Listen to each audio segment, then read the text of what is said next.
नमस्कार दोस्तों। आदमी जो डर गया अंजाम से, रह गया महरूम वो इनाम से।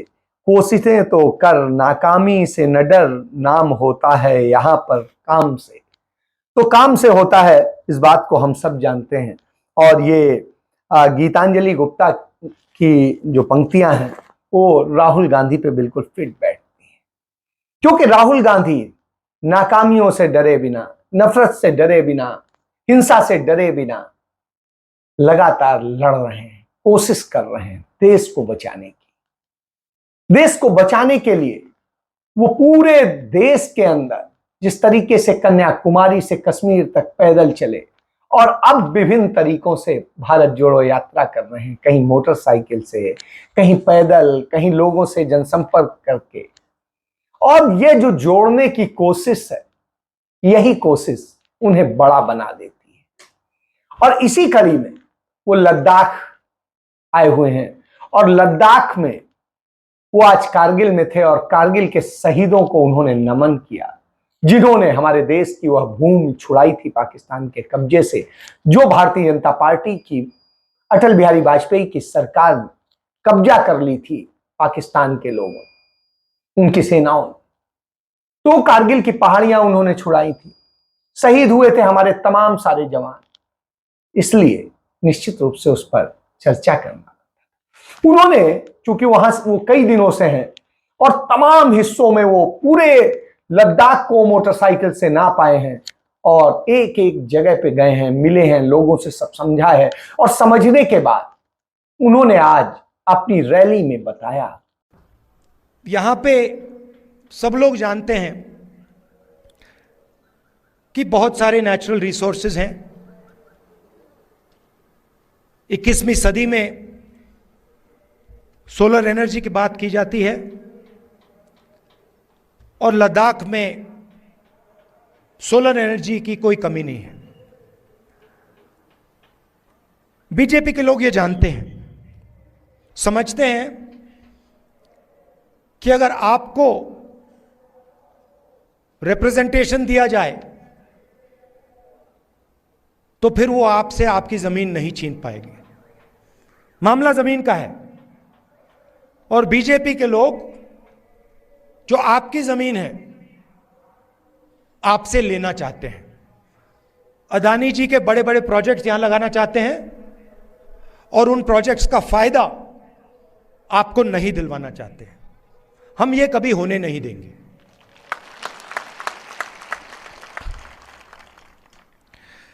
कांग्रेस पार्टी ने जो ले की एपेक्स बॉडी है और कारगिल डेमोक्रेटिक अलायंस जो है और इनकी जो डिमांड्स है, उनका हमने पूरा समर्थन किया है। कि किस तरीके से चाइना ने जमीन कब्जा की है, किस तरीके से वहां के लोगों के अधिकार छीने गए हैं, किस तरीके से बेरोजगारी वहां पर चरम पर है, किस तरीके से और न तमाम समस्याएं हैं और किस तरीके से लोगों को संकटों का सामना करना पड़ रहा है। जब वो ये सारी बातें बताते हैं और सच बताते हैं कि कैसे लोकतांत्रिक हक छीने गए, तो बस इतना ही सा था कि पूरी भारतीय जनता पार्टी में भूचाल आ जाता है। राहुल गांधी के नाम पर ही शायद एक डर लगता है और उस डर का नतीजा है कि आनन फानन में भारतीय जनता पार्टी ने एक प्रेस कॉन्फ्रेंस कॉल कर ली। उनके राज्यसभा सदस्य सुधांशु त्रिवेदी ने वो प्रेस कॉन्फ्रेंस करी और उसमें कितने सारे आरोप लगा डाले और न जाने क्या क्या कह डाले। अरे भाई, सरकार आपकी, ईडी आपकी, रोज आप छापे मारते हैं, रोज कार्रवाई करते हैं। यदि गलत है तो आप कार्रवाई करो, आप काहे के मारे बताते हो? इसका मतलब है कि आप झूठे हो और सिर्फ झूठ की बात करते हो। वो तो सत्ता में नहीं है, वो तो नहीं कुछ कर सकते हैं। आप तो कर सकते हो, करो, लेकिन आप कर नहीं पाते हैं। इतने सालों से, दशकों से आप आरोप लगा रहे हैं गांधी नेहरू परिवार पर, आज तक एक चीज साबित नहीं कर पाए, किसी भी कोर्ट में कोई सबूत नहीं दे पाए। लेकिन उनके परिवार को बदनाम करने की साजिश आपके सदैव रही और आज से नहीं है, नेहरू काल से रही है। और नेहरू काल भी छोड़िए, उसके पहले, देश की आजादी के पहले भी आप यही करते थे। देश को बांटने का आपने काम किया, टू नेशन थ्योरी आपकी थी और आप उसके मेन थे, और आज यह कर रहे हैं। तो आपको बांटना आता है, जोड़ना नहीं आता। उन्हें जोड़ना आता है, वो उन्हें बनाना आता है। नेहरू ने 1962 में तमाम समस्याओं के बावजूद, तमाम संकटों के बावजूद, तमाम अभावों में यदि इसरो की नींव न रखी होती, उसके लिए काम न किया होता और उसके लिए तमाम सैटेलाइट्स न स्थापित की होती, तो आज आप चंद्रयान-3 नहीं छोड़ पाते। और जिस इंस्टीट्यूट से छोड़ रहे हैं वो भी इंस्टीट्यूट पंडित नेहरू का बनाया। तो यह आज इतना सस्ता, दुनिया का सबसे सस्ता जो है चंद्रयान है, इतना सस्ता, इतना हल्का जो बना करके जिस तरीके से किया गया, यह हमारे वैज्ञानिकों की उपलब्धि है, उनके त्याग का नतीजा है। तो वो दिन रात अपना लगा करके इसको उन्होंने काम किया है। आपका सहयोग नहीं रहा है, आपने कुछ विशेष नहीं दे दिया है, क्योंकि ये 2012-13 के बजट से आप जो तुलना करते हैं कि आपने बजट बढ़ा दिया है, तो साहब बजट नहीं बढ़ा दिया। आपने स्थिति क्या की? आपने उस समय से महंगाई 4 से 5 गुना हो गई, लेकिन आपने बजट सिर्फ 122% बढ़ाया। तो झूठ आप बोलते हैं।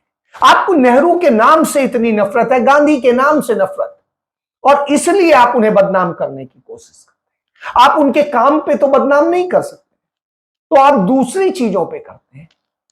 उपलब्धियों से उनको किस तरीके से कैसे डिमोलिश किया जाए, इस पर बुलडोजर चलाया जाए उनके नाम, इसके लिए आप सदैव लगे रहते हैं। आपकी स्थिति यह है, अपने नाम पे खुद ही स्टेडियम बना लेते हैं, सरदार पटेल का नाम हटा के अपना नाम रख लेते हैं, और उसके बाद कहते हैं कि नहीं साहब आप बहुत महान हैं। तो आपकी महानता यह है कि आपने इस देश को बर्बाद किया है। यह स्थिति, आप सिर्फ नफरत फैलाते हैं, और वही नफरत कारगिल में, लद्दाख में, कश्मीर में, सब जगह आपकी देखने को मिल रही, पूरे देश में देखने को मिल रही है। आप हरियाणा में भी देखिए, आप मणिपुर में भी देखिए, और जहां कहीं भी देखिए, स्थिति यह है।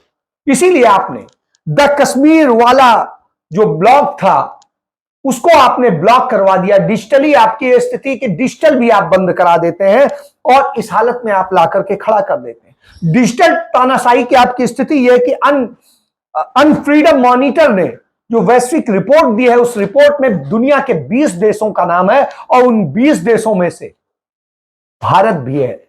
और भारत में किसका जिक्र है? उसमें भारतीय जनता पार्टी का जिक्र है, नरेंद्र मोदी का जिक्र है, कि इन दोनों ने किस तरीके से डिजिटल फ्रीडम भी छीन लिया है।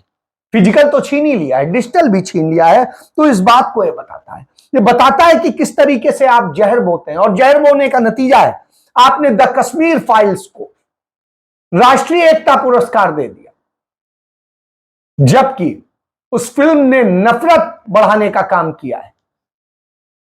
उस फिल्म ने वह सच्चाई नहीं दिखाई है, बल्कि उसे किस तरीके से मैनिपुलेट किया है उसको देखने वाला है। तो आप यह करते हो, आप हिंदू मुस्लिम का जहर बोते हो, और उस जहर को अपना वोट बैंक बनाते हो। यह एक सच्चाई यह है कि आपने जिस तरीके से किया, जो आवाज को दबाने का आप कैसे करते हो, किस तरीके से। सच कोई बोलता है, इंसाफ मांगता है, तो उसे खत्म कर दो। उत्तर प्रदेश के कौशाम्बी में एक 15 साल की बच्ची ने आत्महत्या कर ली। आत्महत्या करने का कारण क्या था? कि उसके साथ रेप हुआ और उसका वीडियो बनाया गया। उसे यह हुआ कि वीडियो वायरल होगा, मेरी बेइज्जती होगी, और उसने आत्महत्या कर। शर्म आनी चाहिए, आप राम राज्य की बात करते हो। सरेआम हत्याएं हो रही उत्तर प्रदेश में, बेटियों को नंगे घुमाया जा रहा है, और न जाने क्या क्या हो रहा है, और आपको शर्म नहीं आ रही। यह आपका राम राज्य है। यदि यह राम राज्य है तो मैं इस पर थूकता हूं, और यही स्थिति है। इसके बाद जब कांग्रेस आवाज उठाती है, तो कांग्रेस नेताओं के यहां आप ईडी के छापे डालते हो। छत्तीसगढ़ में आपने जिस तरीके से किया, लगा कि ईडी की टीम नहीं, डकैतों की टीम आई है, और उसने डकैतों की तरह से व्यवहार किया, और उन लोगों को जिस तरीके से परेशान किया, उनके घर में घुस गए, उनके तमाम चीजें वो करी। यही वजह है कि भूपेश बघेल जो वहां के मुख्यमंत्री हैं, वो कहते हैं हम आपसे डरने वाले नहीं हैं, आप ईडी लगा लो, सीबीआई लगा लो, कुछ भी लगा लो। हम लोग ना छत्तीसगढ़ के लोग हैं, मरने से नहीं डरते, न जेल जाने से डरते। नक्सलियों ने इतना मारा है लोगों को, हमारे प्रथम पंक्ति के सारे नेता शहीद हो गए और इन्हीं शासन काल में हुआ है। तो हम लोग मरने से भी घबराते नहीं, न लड़ने से डरते हैं। और जेल तो पहले भी भेज चुका है, विनोद वर्मा जी पहले भी भेज चुके हैं, अभी फिर से उसके घर में कल दिन भर बैठे रहे। मुझे भी भेज के देख चुके हैं। रमन सिंह ने भेजा था, 15 साल की सरकार 15 सीट में सिमट गई। दूसरे के भी शौक है तो देख ले। हम लोग जेल जाने से डरते नहीं हैं। और आपको जो करना है कर लो, जेल भी जाने से हम नहीं डरते हैं, क्योंकि हम करने वाले लोग हैं, हम डरने वाले लोग नहीं। और इसी तरीके से यूपी की आज आवाज बनने के लिए जो है प्रदेश अध्यक्ष हैं अजय राय ने भी यही बात कही। हम कार्यकर्ताओं के लिए कटिबद्ध हैं, हम वचनबद्ध हैं, हम पीछे नहीं हटेंगे। आप सबको ताकत देनी है, आप जितनी ताकत दोगे उससे 10 गुना ताकत आपको दूंगा, ये आपको विश्वास दिलाता हूं। हम उससे पीछे नहीं हटेंगे, क्योंकि हमारे साथ हमारे साथियों का साथ, हमारे भाइयों का साथ है। और संघर्ष करने में हमें पीछे कोई नहीं रोक सकता। हम डंके की चोट पर इस सरकार को चैलेंज करते हैं कि तुम जितना हमारा दमन करना चाहते हो, जितना जेल भेजना चाहते हो, जितना बुलडोजर चलवाना चाहते हो, अजय राय के घर पे चलवाना, अजय राय को जेल भेजना, हम डट कर लड़ेंगे। हम उसी पत्थर, उसी जेल की जमीन पर सो के तुमको पदच्युत करेंगे, तुमको हटाएंगे हम उत्तर प्रदेश की सरकार और केंद्र की सरकार से।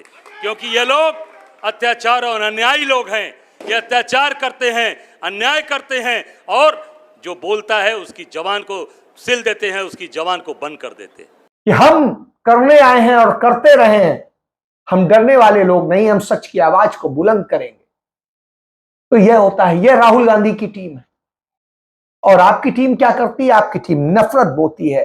किस तरीके से करती है? बच्चियों का शोषण करती है, बेटियों को खत्म करती है, रेप करती है, और न जाने क्या क्या करती है। यही वजह है कि भारतीय कुश्ती संघ पर प्रतिबंध लगा दिया गया, उसकी मान्यता खत्म कर दी गई।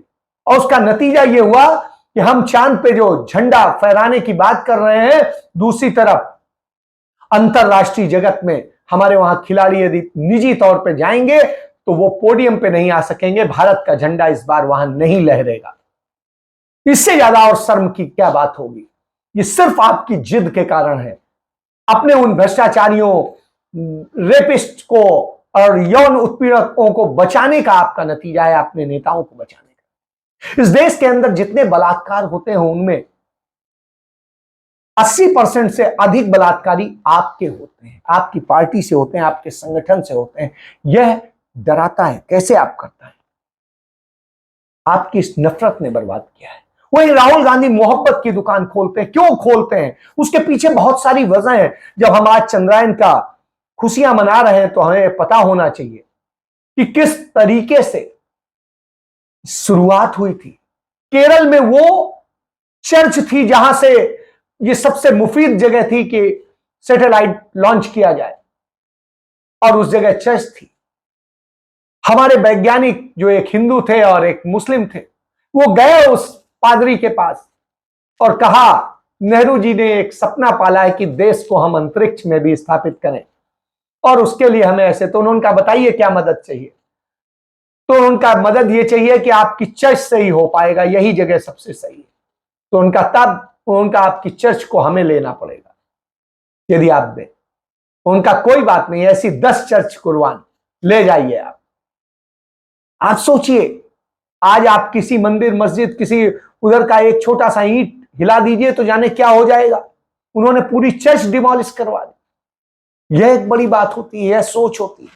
इस सोच को समझने की जरूरत है। यह कब आती है? जब मोहब्बत की दुकान खुलती है, नफरत की नहीं। नफरत की होती तो शायद नहीं होता, ना IIT होते, ना IIM होते, ना एम्स होते, ना और हजारों संस्थान नहीं होते जो आज हैं, क्योंकि वो मोहब्बत की दुकान थे। यही वजह है कि आज देश राहुल गांधी पर उम्मीद की निगाह से देख रहा है। आज वो पूरे देश की उम्मीद बन गए, और जब उम्मीद बन गए तो इसी वक्त में इंडिया टुडे ने सी वोटर के साथ एक सर्वे किया, मूड जाना कि हाँ इस देश के लोगों का क्या है, कि आज ये चुनाव हो जाए तो क्या नतीजे निकलेंगे। और जब आज का निकलता है तो पता चलता है कि इंडिया गठबंधन एनडीए के लगभग बराबर आ गया है। और स्थिति यह है कि सरकार को तो ऊपर दिखाना ही पड़ेगा, क्योंकि नहीं तो सरकार खा जाएगी इस डर से, क्योंकि आज तक वालों का ही इंडिया टुडे ग्रुप, और वो किस तरीके से उनके मालिक बिछ गए थे हम सब ने देखा है। मोदी के आगे चरण वंदन कर रहे हैं, मेरी दुकान चला दीजिए, तो ये वही है। तो ऐसी स्थिति में निश्चित रूप से ऊपर दिखा रहे हैं, लेकिन उसके बावजूद बिल्कुल करीब ला करके खड़ा कर देते हैं, पहले की अपेक्षा डबल कर देते हैं। तो इसका मतलब कितनी तेजी से राहुल गांधी आगे बढ़ रहे हैं, यही डर है। इसीलिए ये डर कर कभी सीबीआई, कभी ईडी, कभी किसी चीज का इस्तेमाल करते हैं, झूठ फैलाते हैं, नफरत फैलाते हैं और न जाने क्या क्या करते हैं। प्रधानमंत्री नरेंद्र मोदी जाकर के चीन के राष्ट्रपति जिनपिंग के साथ में तमाम तरह के मोहब्बत करते हैं, वहां तो बोलते हैं वसुधैव कुटुंबकम की बात, वहां पर तो बोलते हैं, लेकिन यहां आकर के वही तोड़ते हैं। तो ये तोड़ने वाले लोग, जिनकी कथनी करनी में कितना अंतर है, ये सामने दिखता है। चाल चरित्र, चेहरा जिनका दिखता है कि कितना बददाग है। तो आज अब देश समझने लगा है, और देश जब समझने लगा है तो राहुल गांधी में उम्मीद देखता है। यही वजह है कि हर सर्वे में राहुल गांधी नंबर 1 पे आ रहे हैं। और यही वजह है कि जब प्रधानमंत्री चंद्रयान 3 की लॉन्चिंग के मौके पर बीच में आकर के भाषण देने लगे, तो 8 करोड़ जो दर्शक देख रहे थे वो चले गए, उनमें 4.5 करोड़ और 3.5 करोड़ ही रह गए। और जैसे प्रधानमंत्री का वो भाषण खत्म हुआ, फिर से लोग आ गए।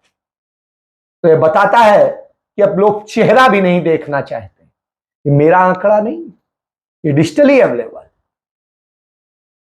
इसलिए इस सच को जानिए। खत्म करने वाले, नफरत फैलाने वाले नहीं पसंद आएंगे, देश को बनाने वाले पसंद आते हैं। और देश कौन बना रहा है, जोड़ रहा है? राहुल गांधी। जय हिंद।